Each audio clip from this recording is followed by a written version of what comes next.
Machiegni kendo janeno apisi mar bad migao mochung'ne ndiko duond buche osingo mar kuoro chenro mage e gwenge ma pachoka.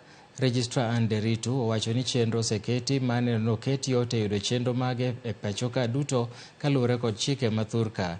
An ne loso e kinde yaw apisi manyien ma Nyahururu.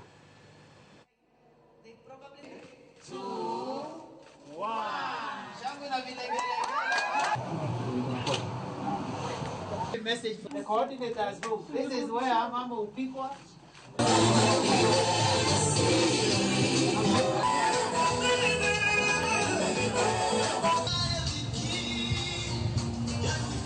This particular office will be serving the Laikipia County, Nyandarua County, and Samburu County.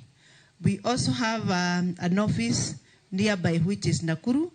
Nakuru serves Narok, serve Bomet, and counties in those other regions.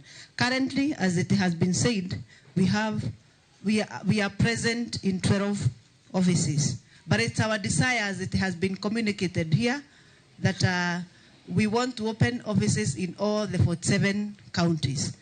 Actually, in this administration, this is the first administration to put OLPP in their manifesto. The bottom-up, the better program as a manifesto, they actually said one of their focus areas is to develop and devolve OLP services by giving us enough money so that we devolve the services to the people. We are now 12.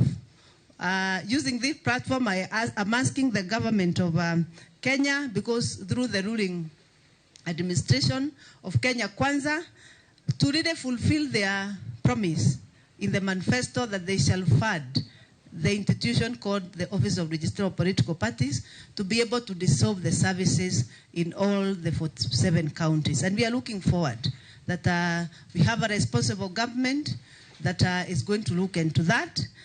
We may not do it at once, but we are sure that we can do 5 offices every year, as it is in our strategic plan.